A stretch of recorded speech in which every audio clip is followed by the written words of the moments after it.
certainly does raise questions here. And Barbara, join this conversation. We're going to bring in CNN counterterrorism analyst Philip Mudd and CNN military analyst Lieutenant General Mark Hertling.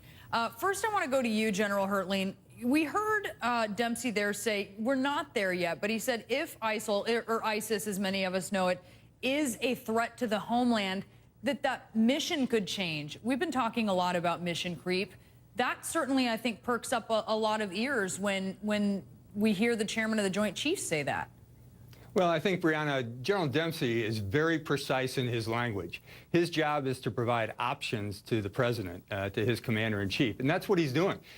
You know, the forces that are there now have three main goals. They're there to protect American citizens that are in Baghdad and in Iraq.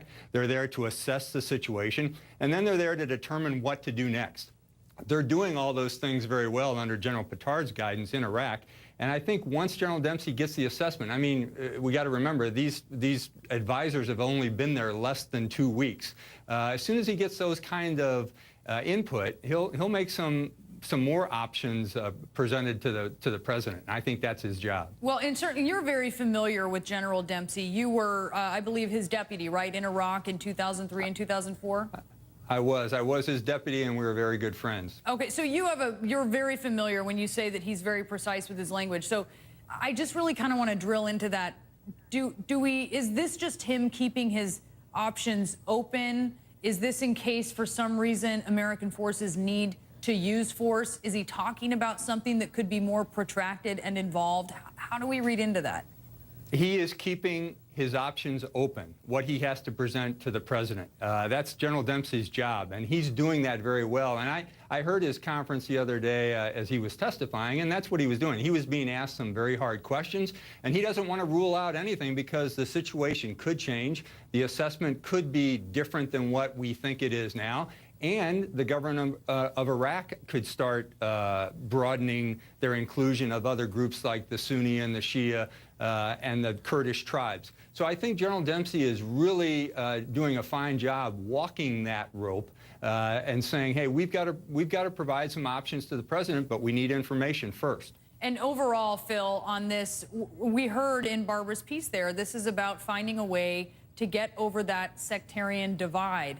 Is there anyone in Iraq? It seems that so many are casting doubt on Prime Minister Nouri al-Maliki. Is there anyone, an Iraqi, who can help bridge that divide? I'm not certain there is now, and that's because I think in America we don't understand that there's a transition between revolution and democracy. We're seeing problems in that transition in Egypt. We're seeing problems in Libya. We've seen problems in Lebanon decades ago. We're seeing a problem in Iraq, and the reason is quite simple. When a majority is oppressed, remember, Saddam Hussein was a Sunni. He oppressed the Shia. When a majority is oppressed and they take power, now we have the Shia in control in Baghdad, they start to say, we own the turf and we get to decide the rules. So I think what we're seeing is the Shia represented by Nouri al-Maliki saying, we now own Baghdad and we're going to rule as we see fit. And yet, look, there's certainly a stalemate there as well that I want to talk about that. Nouri al-Maliki not withdrawing his name from consideration, but I really have to drill into what Dempsey said, Barbara, with you here. He's keeping his options open, but that scares a lot of people who are very war-weary, and really, they don't want that to be an option at all. Well, you know, it's interesting. Behind the scenes, when that press conference ended yesterday, you had a lot of senior Pentagon aides, you know, the strap hangers, moving around the hallways, very concerned that reporters would take too seriously what General Dempsey said, trying to maybe suggest that he, you know, his words were being misinterpreted. I agree with General Hertling.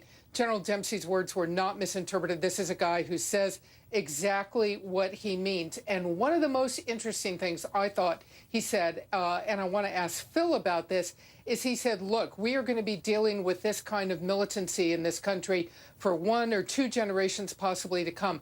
ISIS is not going to go away, and that there is no U.S. military solution. This is not Iraq 2003. So, you know, even if Phil, if the Iraqis can get some territory back, if they can get a government going, it seems like we're dealing once again with a major turn in jihadist militant movements in the Middle East. Look, I think that's correct. Focus. I thought the general was very precise in his language. And remember, he talked. Let's go inside the Beltway, inside baseball for a moment. He talked about threat to the homeland. He didn't talk about threat to Baghdad.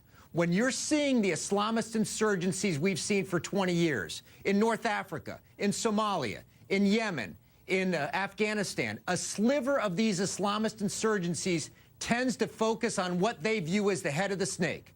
That head of the snake is New York and Washington. As long as you see this version of Islamist insurgency in Iraq, you have to worry that some of the leaders in Iraq are going to start to say, when we get comfortable in Mosul, when we get comfortable in Anbar province, we have to start thinking about attacking New York. So I think if you're looking at the representation of U.S. forces in Iraq now, what they're doing is not just collecting for tomorrow. They're collecting intelligence because of concerns that someday this insurgency is going to start thinking in 2015 and 2016 about attacks in Western Europe and the United States. And that may be what he's talking about when he's obviously having concern for the homeland, and he's looking very much into the future. Really important comments to dissect here. Really appreciate it, all of you. General Hertling, Phil, Barbara Starr, thanks to all of you.